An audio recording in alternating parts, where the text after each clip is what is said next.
Buenos días o buenas tardes, estimada doctora, compañeros. Mi grupo se complace en presentarles el tema de toxicodermias. Primero, debemos saber qué son. Las toxicodermias o reacciones cutáneas adversas provocadas por medicamentos son dermatosis que pueden afectar a la piel, mucosas o anexos cutáneos por la administración de un medicamento, ya sea por vía tópica, oral o parenteral. Es importante mencionar que las manifestaciones cutáneas representan el 30% de las reacciones adversas a medicamentos. Ahora vamos a ver los factores predisponentes, como por ejemplo tenemos que destacan el sexo femenino, la polimedicación, las enfermedades subyacentes como alteraciones inmunológicas o neoplasias, las infecciones virales, sobre todo por el virus del Epstein-Barr, citomegalovirus, VIH, exposición solar y las propiedades farmacológicas y vías de administración. Ahora vamos a ver la patogenia. Es un poco conocida, pero tenemos tres grandes ejes, que son la predisposición genética, alteraciones del metabolismo detoxificador, farmacológico y alteraciones del sistema inmune. Y también tenemos desde el punto de vista patogénico, las toxidermias pueden subdividirse en reacciones inmunológicas que son mediadas por mecanismos de hipersensibilidad tipo 1 y tipo 4 y también reacciones inmunológicas que no son inmunológicas, como están dadas por sobredosificación, teratogenicidad, interacción farmacológica o acumulación. Ahora también tenemos que se divide en dos tipos, tipo A, que es dependiente de la dosis, y tipo B, que no es dependiente de la dosis. La tipo A está relacionada con las propiedades farmacológicas propias de cada medicamento. Pueden ser por sobredosis, por interacciones farmacológicas o efectos secundarios.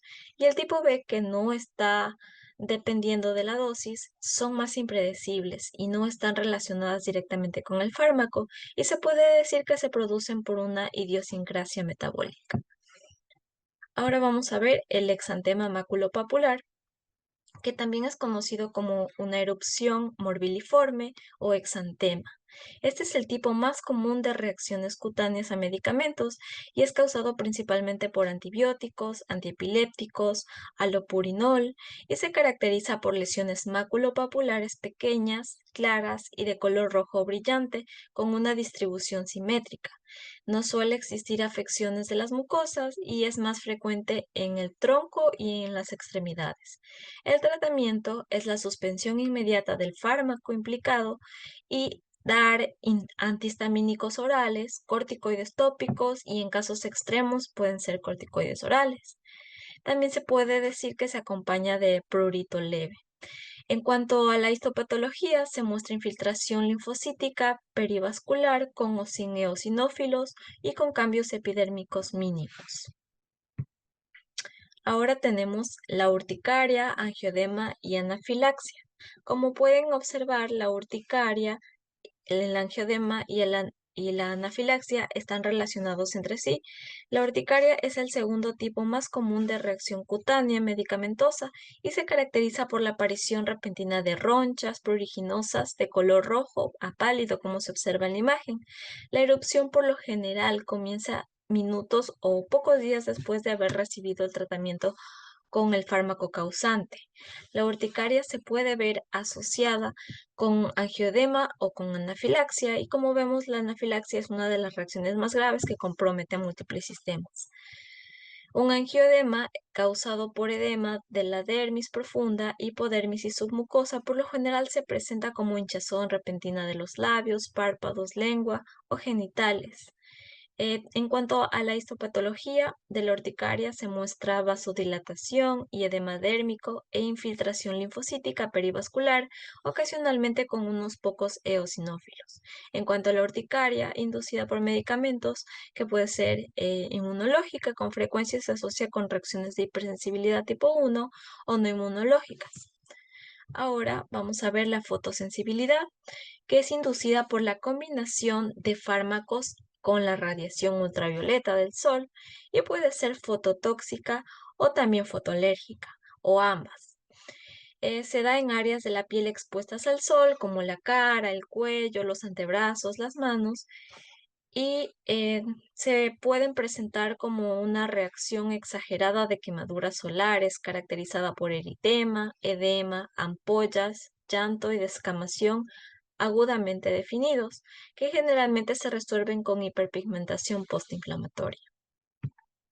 La vasculitis se presenta con máculas purpúricas y pápulas o placas elevadas de color púrpura, con márgenes irregulares, ampollas hemorrágicas y ulceración, también conocida como vasculitis necrotizante.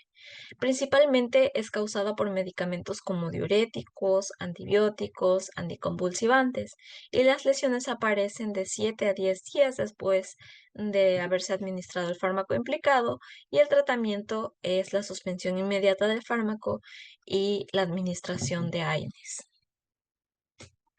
En cuanto a la paniculitis, tenemos que es una inflamación del panículo adiposo ubicado en zonas distales de las extremidades inferiores. Como se puede observar en la imagen, se presenta como lesiones de tipo nódulos eritematosos calientes provocados por anticonceptivos orales, sulfamidas y vermuralfenib.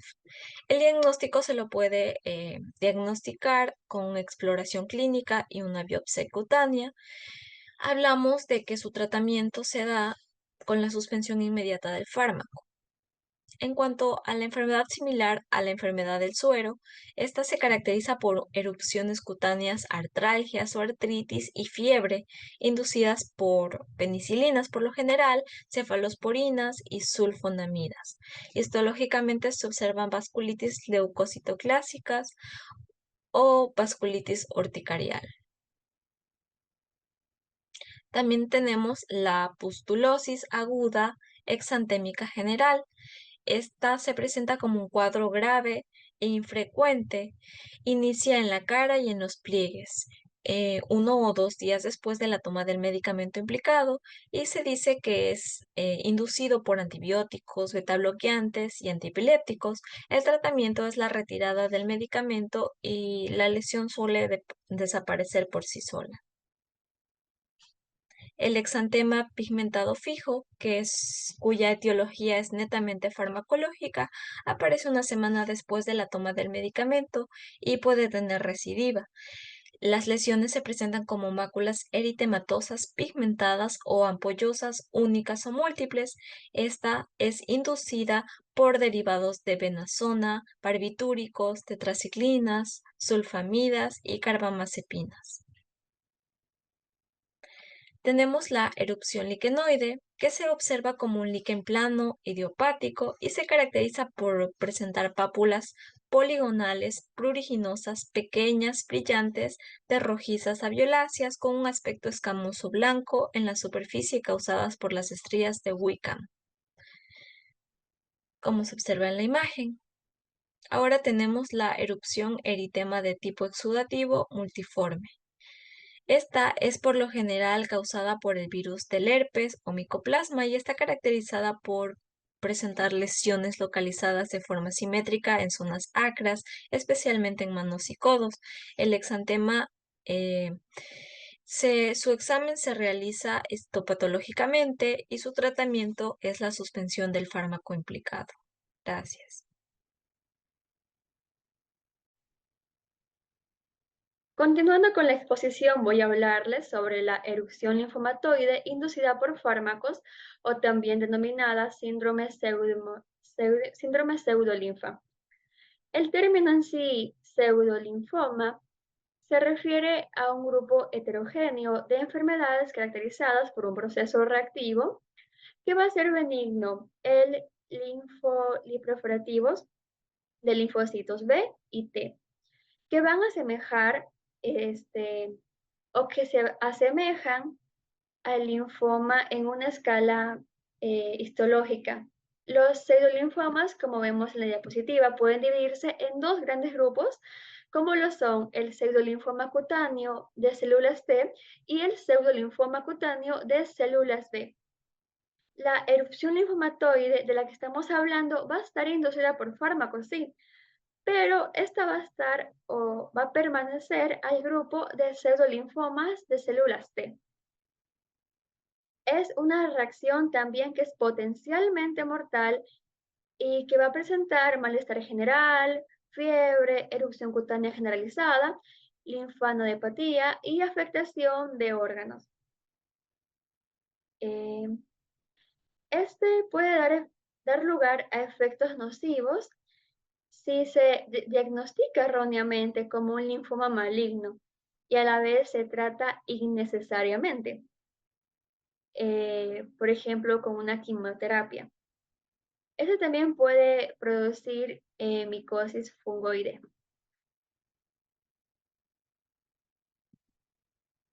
Continuando con la exposición, vamos a hablar sobre la erupción psoriásica.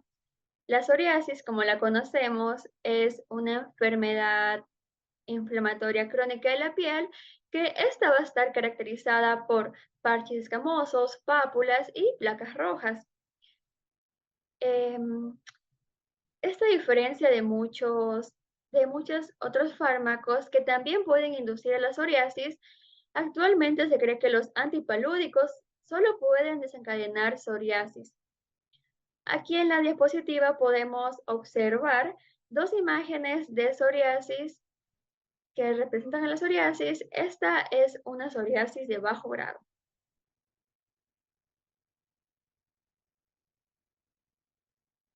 Toxidermia en el paciente inmunodeprimido infectado por el virus de inmunodeficiencia 1 o 2.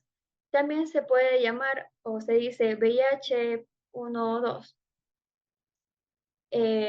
Estos pacientes eh, tienen una, tienden a tener una mayor incidencia o a desarrollar toxidermia. Algunas literaturas mencionan que el déficit adquirido de glutatión hace que el metabolismo de la trimetropina sea alterado y este aumenta en sí el riesgo de la toxidermia. Se han presentado o se han establecido también correlaciones a nivel de CD4 y el riesgo de la toxidermia. Además, se tiene que añadir que estas toxidermias plantean el problema de interrupción del medicamento. Es decir, bueno, en caso de, por ejemplo, el síndrome de Steven-Johnson o el síndrome de hipersensibilidad, en estos casos se debe suspender el tratamiento farmacológico. Bueno, continuando, tenemos a las toxidermias ligadas a los agentes antineoplásticos. Eh, las quimioterapias pueden inducir en sí reacciones localizadas sistémicas. La toxicidad que esto carece o que esto tiene va a afectar a las mucosas, a las paneras y además también puede producir necrosis y extravasaciones en los sitios de administración. En las mucosas van a ocasionar cirrosis y mucositis. En las paneras pueden ocasionar alopecia, hirsutismo, hipertricosis o pigmentación subvial. Eh, las reacciones de toxicidad cutánea van a aparecer más o menos entre los 7 o 21 días tras la introducción del tratamiento. Y estos se van a clasificar en la tablita que podemos encontrar en la diapositiva a la izquierda. Esto se va a medir de acuerdo a su toxicidad. Podemos escribir al grado 1, afectación menor, grado 2, afectación moderado, grado 3, afectación grave y grado 4, afectación con compromiso del pronóstico vital. Aquí las principales manifestaciones cutáneas que podemos encontrar son debido a los inhibidores de receptores del factor del crecimiento, como la cetuximab. Ya, estos van a ser la erupción del acné acneiforme o papulopustulosas que se van a dar en la cara. También cirrosis cutánea y afectaciones mundiales, fisuras, paroriquias y las hipertricosis de la cara o tripomegalia progresiva. El conjunto de las manifestaciones de la toxicidad cutánea de los inhibidores de tirosinasa o los inhibidores de receptores de factor de crecimiento del endotelio vascular van a ser reversibles con eh, con la suspensión del fármaco o del tratamiento, solamente cuando la afectación de esta va a ser moderada o menor, es decir, va a ser grado 1 o grado 2. Este puede mejorar también con un tratamiento asintomático, mientras que la afectación grave, que sería el grado 4, va a obligar al paciente al cese definitivo de la toma del agente causal.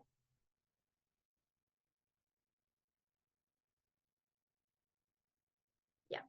En esta diapositiva yo he puesto un cuadro donde podemos observar las toxidermias y las toxicidades ligadas a las quimioterapias. Aquí podemos ver la presentación, que fue lo que ya mencioné en la anterior diapositiva, como es la alopecia, la mucositis, la extravasación, la hiperpigmentación, el eritema acral, el eritema, entre otros. Aquí vemos el síndrome de monopié o eritroicistésica palmoplantar, o también llamado como eritema acral. Este va a ser un síndrome que pertenece en sí a las toxidermias por fármacos oncológicos.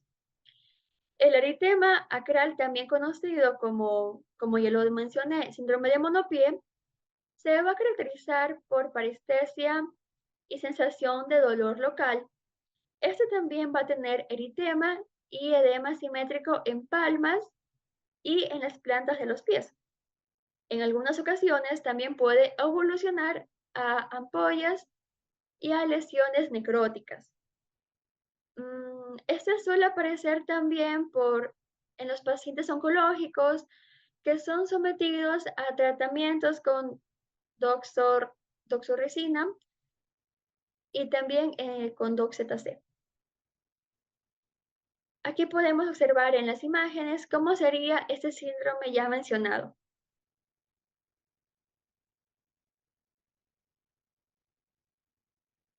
Continuando, vamos a ver al síndrome de Stevens-Johnson y necrólisis epidérmica tóxica.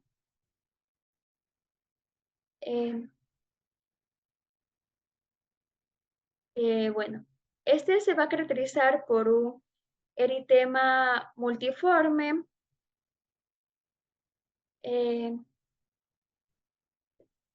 eh, tenemos que recalcar que este es una toxicodermia que no es frecuente, pero aún así va a tener una mortalidad del 22%. El 70% de estos casos con este síndrome van a ser por fármacos. Los síntomas van a comenzar de 1 a 3 semanas después de la terapia medicamentosa. La lista de los medicamentos implicados va a ser muy larga, pero entre los más frecuentes tenemos las sulfamidas, los anticonvulsivantes, los AINES, el allopurinol y también otros antibióticos.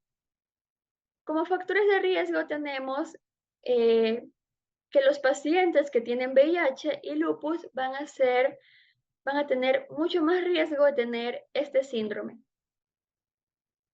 En la clínica vamos a ver que tendrán afectaciones del estado general, es decir, fiebre, dolor, también síndromes gripales, rinitis y migrañas. También vamos a encontrar erosiones mucosas como erosiones en las erosiones conjuntivales, nasales, bucales, canales o genitales. Y en los labios van a tener típicamente costras hemorrágicas. También vamos a encontrar erupciones musculoscapulosas, purpúricas, que después se van a convertir en ampollas. Y el signo de Nikolsky, que va a ser positivo.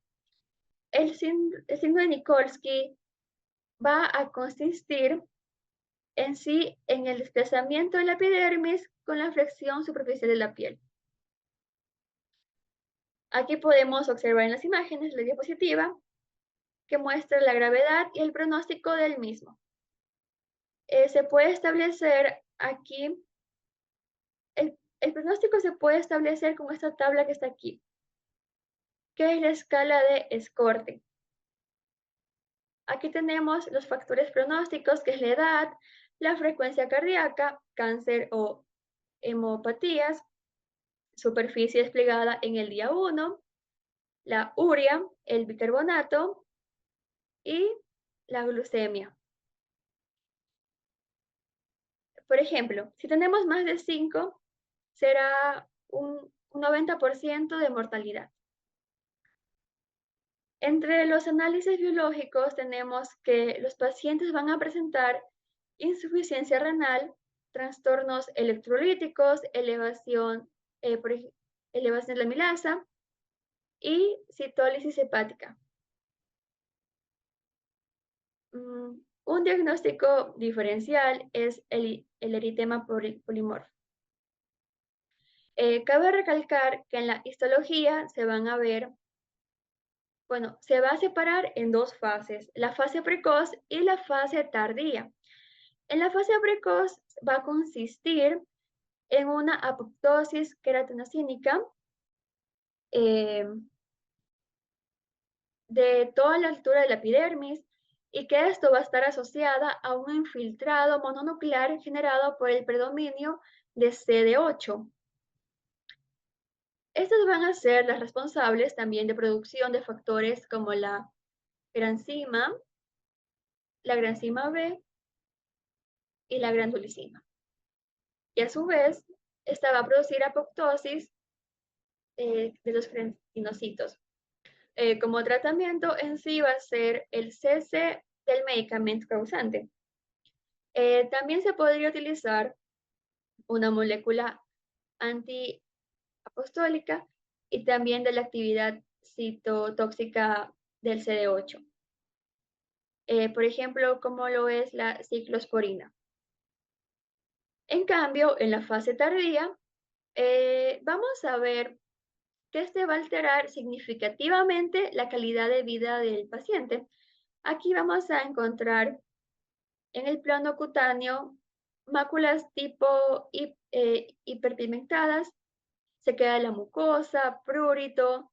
Raramente se va a ver secuelas esofásicas, bronquiales y ureterales.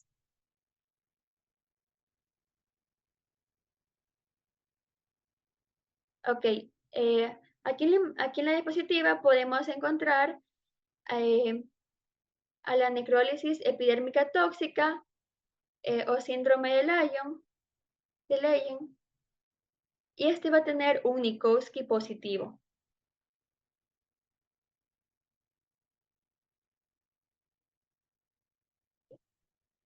El síndrome de la hipersensibilidad farmacológica o también reacción medicamentosa con auxilofilia y síntomas sistémicos, también llamado DRESS o DHS. Esta es una reacción farmacológica hidroxicástica y es poco común, pero es muy grave. Tiene un riesgo significativo de la mortalidad y mortalidad. Esto se va a desarrollar normalmente entre 2 o 6 semanas. Entre la segunda o sexta semana, tras la toma farmacológica. Es una erupción maculopapular generalizada que tiene larga duración. Este va a progresar ocasionalmente a la eritrodermia. También está acompañada de síntomas como fiebre de hasta 39 grados, también linfonodopatías con afectaciones viscerales. También tiende a tener afectaciones multiorgánicas como miocarditis, pericarditis, nefritis, encefalitis, entre otras.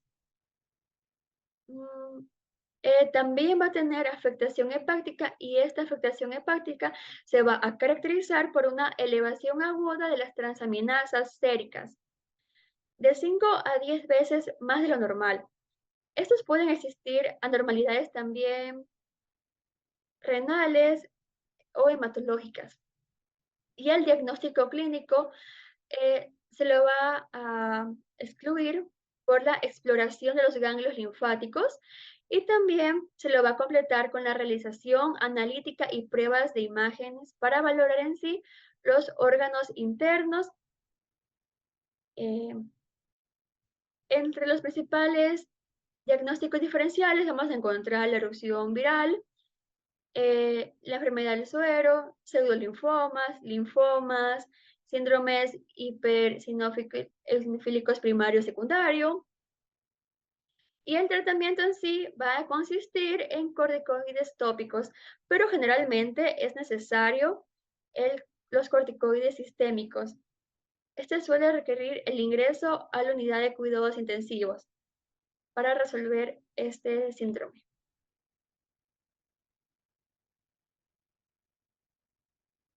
Aquí podemos observar una imagen sobre el síndrome ya descrito anteriormente.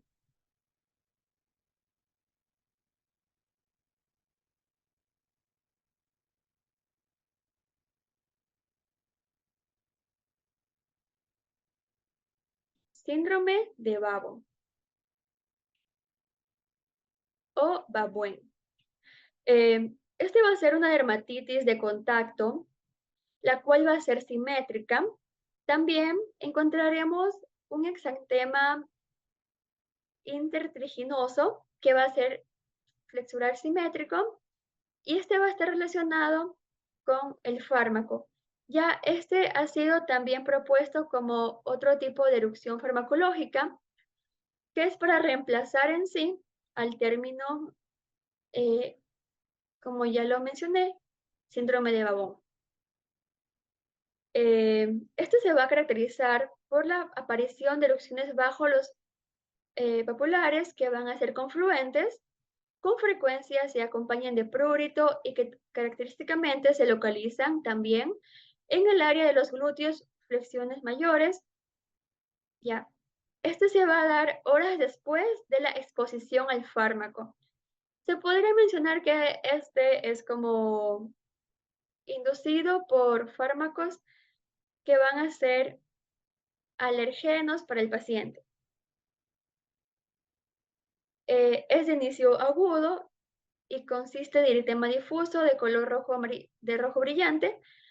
También va a estar en el área glútea, en el área también de los genitales.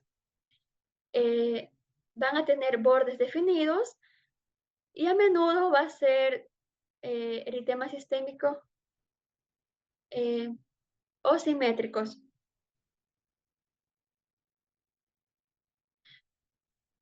También se va a ver en la ingle, en los muslos, en las flexuras mayores. El plurito en sí eh, va a ser también un síntoma y también se va a caracterizar por tener sensación de ardor. Esas lesiones habitualmente desaparecen en varios días sin el tratamiento, pudiéndose cortar a las horas si se administra otro fármaco.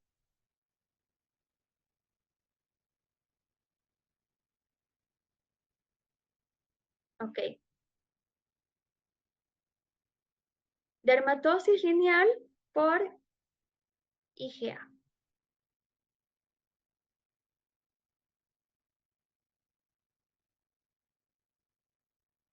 Bueno, esta es otra toxicodermia eh, lineal por inmunoglobulina A. Esta es una dermatosis infrecuente que está mediada por mecanismos unitarios que se detienen por la presencia de depósitos lineales y homogéneos de hemoglobina A en la membrana basal de la piel. Esta dermatosis puede aparecer entre las 24 horas hasta los 14 días tras haber ingerido el medicamento. Usualmente los medicamentos implicados o causales van a ser la vancomicina, amiodarona, captopril, la piroxicam, diclofenaco y furosemida. Clínicamente lo que se va a observar van a ser placas papulosas anulares y ampollas tensas que se distribuyen simétricamente en el tronco y en las extremidades y que en algunas ocasiones pueden afectar a la mucosa.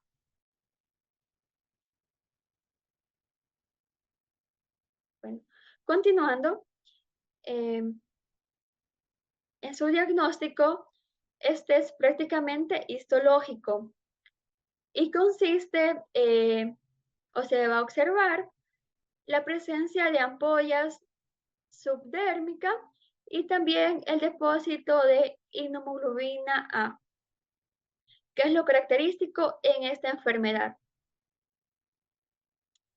Eh, la erupción va a experimentar una regresión a las 2 o 5 semanas tras la introducción del medicamento, aunque también se puede tratar a los pacientes con dapsona o sulfapiridina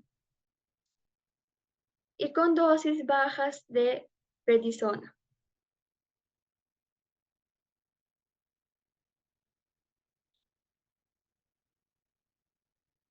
Bueno, vamos a continuar con el fénjimo farmacológico. Eh, este se va a deber a una interacción bioquímica y estimulación aberrante de las células B.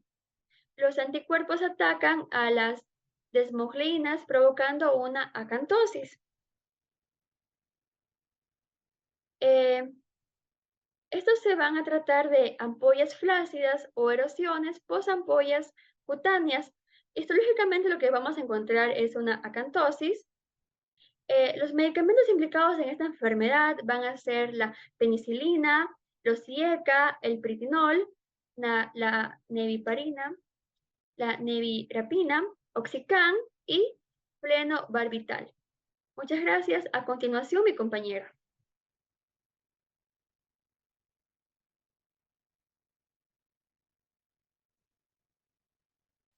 Bueno, ahora vamos a hablar del lupus farmacológico. Este es dado por múltiples mecanismos, sobre todo de tipo genético, donde hay una afección en lo que es el HLA-DR4 y el HLA-DR0301. También se trata de una inhibición de la metilación del ADN y por una autorreactividad de células TCD4. En lo que respecta a las causas de una lupus farmacológica, tenemos que es dada por la procannabinamida, la tinicilamina, la aminociclina, la terifenafina, isoniazida y el gliciofulvina. Estos serían los causantes de esta lupus. Estas manifestaciones clínicas van a desaparecer de 4 a 6 semanas después de la suspensión de este tipo de medicamentos. Es importante saber que esta lupus eritematosa inducida por fármacos se caracteriza por presencia de anticuerpos antinucleares y lo que son anticuerpos de antihistonas. En comparación con el lupus sistémico idiopático, la presencia de erupción malar, discoide, la fotosensibilidad, la alopecia, las úlceras orales no van a estar muy frecuentes aquí. Los síntomas pueden irse desarrollando dentro de un año después del comienzo de lo que es la introducción de estos fármacos. Y aquí pueden presentarse más comúnmente lo que son lesiones anulares, pápulo-escamosas o lo que son psoriasis ciformes. Esto en lo que respecta a lupus. Bueno, ahora vamos a hablar de necrosis cutánea por anticoagulantes. Los medicamentos implicados aquí son la warfarina y la heparina. Va a aparecer a los 3 y 5 días de haber tomado este tipo de medicamentos y van a presentar ampollas hemorrágicas, necrosis cutánea y trombosis de los vasos cutáneos y subcutáneos, que están muy ligados a esto. En el tratamiento tenemos obviamente la introducción del medicamento y podría ayudar la administración de la vitamina K. Ya, ahora vamos a hablar de pseudolinfomas. Los pseudolinfomas, causante principal, el fenobarbital, la carbamazepina, el clopromacina y la prometacina. En su clínica van a existir lo que son placas eritematosas o violáceas. Su aparición va a ser progresiva. Si hacemos una histología, aquí se van a encontrar infiltrados de linfocitos T y B y la presencia de lo que son eosinófilos e histiocytos. Ya. En las erupciones acneiformes tenemos como clínica pápulas o pústulas en cara y parte superior de lo que es el tronco. Sus medicamentos o la causa principal, corticoides, andrógenos, idonteodina, litio, halogénidos y anticonceptivos estroprogestágenos, o sea, anticonceptivos combinados. Ya, ahora vamos a hablar de hipopigmentación. Medicamentos implicados en la hiperpigmentación: minoxiclina, amiodarona, imipramicicos y pefloxacino. Medicamentos implicados en lo que es la hipopigmentación: tenemos retinoides o corticoides tópicos, hidroquinona, fenilones y catecolones. Muy importante recordar. Ya, continuando con el diagnóstico. En lo que es el diagnóstico, lo más importante es obviamente reconocer el fármaco que este paciente está ingiriendo y la cual está causando este tipo de lesiones. Muy importante la historia clínica y obviamente la exploración física. En la historia clínica, conocer la cronología de los medicamentos, o sea, si se toma seguido, cada cuánto se toma, para ver qué tan grave va a ser obviamente la lesión de acuerdo al aumento de ingesta de este fármaco, ¿no? Saber la historia medicamentosa, saber por qué toma este tipo de fármacos para saber obviamente si se puede suspender o no se puede suspender el fármaco. Bueno, entre pruebas cutáneas tenemos 4 para conocer por qué son este tipo de lesiones, ¿no? Tenemos las pruebas epicutáneas o pruebas con parches, que se trata de extender el medicamento de prueba sobre la piel con la ayuda de una cámara fina. Ya, tenemos por segundo las pruebas de punción cutánea, intradermorreacción, que esto se va a realizar en cambio con medicamento diluido, y esto se va a realizar en lo que es urticaria y el EMP. Otra prueba es la prueba de provocación oral, que esto en cambio se trata de que la persona se la expone al tipo de sustancia, ya sea alimento o medicamento, que en este caso es medicamento, para estudiar la tolerancia que tiene frente al fármaco. La prueba in vitro, que es la búsqueda de la IAF específica o la técnica de radioalergoabsorción, que es la RAS, que en cambio va a mostrar interés en lo que es la hipersensibilidad inmediata. Bueno, también existe diferentes tests. En primero tenemos el test de detección IgE específica del fármaco en suero. En caso de sospecha de toxicodermia, este test nos ayuda a las reacciones de hipersensibilidad tipo 1, es decir, angioedema, urticaria. Sin embargo, no va a detectar todos los fármacos. Específicamente es más sensible en los fármacos beta-lactámicos. El test de activación de basófilos, este nos ayuda en pacientes también de hipersensibilidad tipo 1 y se ha demostrado que una prueba de activación de basófilos por citometría de flujo nos va a contribuir al diagnóstico anafiláctico en fármacos como los beta-lactámicos, AINES y relajantes musculares. Ahora vamos a hablar del test de transformación de activación linfocítica. Este sirve como complemento de estas pruebas cutáneas en lo que son reacciones de hipersensibilidad retardada. ¿Por qué? Por la activación de los linfocitos T específicos del fármaco que van a evaluarse en in vitro mediante esta prueba, ¿no? Más específico, sirve en lo que son las erupciones maculopapular, y sin embargo, a veces puede faltar relevancia clínica en respuesta a los linfocitos, requiriendo aparte de esta prueba, estudios de confirmación. En lo que es la prueba de liberación del interferón gamma de linfocitos in vitro, también se puede ser útil para este tipo de diagnóstico de toxicodermias, pero aún así requiere de más pruebas para la confirmación. Ahora vamos a hablar de la prevención e identificación de pacientes de riesgo. Aquí existen varios factores, entre ellos factores genéticos y no genéticos, que estos pueden afectar a lo que es la respuesta a los fármacos entre los individuos, ¿no?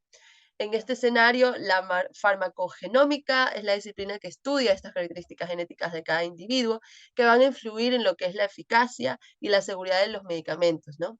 El primer contacto de ese medicamento con los individuos. Aquí se va a involucrar ciertos alelos HLA que están asociados con un mayor riesgo de reacciones retardadas de hipersensibilidad a fármacos. Y dada que la expresión de HLA es codominante, la predisposición a la hipersensibilidad a medicamentos simplemente depende de la presencia del alelo relevante asociado a un fármaco específico. Es importante saber que los individuos heterocigotos y homocigotos tienen un mayor riesgo de hipersensibilidad inducida por cualquier tipo de fármacos. Por otro lado, si existiera la ausencia del alelo, indicaría que el paciente tiene un riesgo muy bajo de reacción de hipersensibilidad asociada a un fármaco específico. Y hasta la fecha, las asociaciones con los alelos HLA y HDR mejor caracterizadas y con datos farmacokinésicos más robustos incluyen el síndrome de hipersensibilidad de abacavir y reacciones cutáneas adversas graves inducidas por aloprinol y carbamazepina. Entonces, es muy importante tener en cuenta esto en relación con el fármaco y el individuo, ¿no? En lo que respecta al manejo terapéutico de las toxicodermias, eh, o sea, lo principal como terapia sería la suspensión del fármaco que está causando este tipo de lesiones en la piel, pero otra opción sería el cambio a un agente alternativo. Si este paciente obviamente no puede quitar este tipo de medicamento porque ya es parte de su vida, de su historia clínica por el tipo de enfermedad que tenga. La retirada rápida de las drogas sospechosas sí puede disminuir obviamente la mortalidad. Sin embargo, va a ser difícil en ancianos y en aquellas personas que es imposible reemplazar obviamente este tipo de medicamentos. Las reacciones leves se podría tratar con lo que son antihistamínicos sistémicos y corticoides tópicos. Ayudaría mucho a bajar los síntomas, los signos de estas reacciones. Pero los corticoides sistémicos, como lo son la prednisolona o equivalentes a suelen ser necesarios también para lo que es las toxicodermias más graves. Entonces, aunque su uso sigue siendo controvertido, se debe advertir a lo que son los pacientes que no usen el fármaco causante y sus reactivos cruzados en el futuro, ya que lo mejor sería evitar eh, el fármaco que induce este tipo de medicamentos, pero obviamente tratar de frenar los síntomas y signos es muy importante.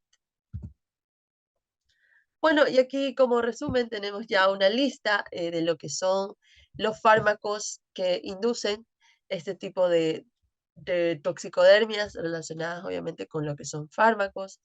Eh, Tenemos la lupus eritematosa, que ya mencionamos que era la procainamida, hidralacina, isoniazida, micociclina, y entre otros. La necrosis, warfarina, heparina, anticoagulantes, también algunos tipos de betabloqueantes y trombolíticos, y así cada una de ellos que tiene su tipo de fármaco que va a influir mucho en este tipo de reacción. Y bueno, ya sabemos cuáles son las pruebas para detectar la hipersensibilidad de estos fármacos y creo que eso es todo. Por último tenemos las referencias bibliográficas y gracias.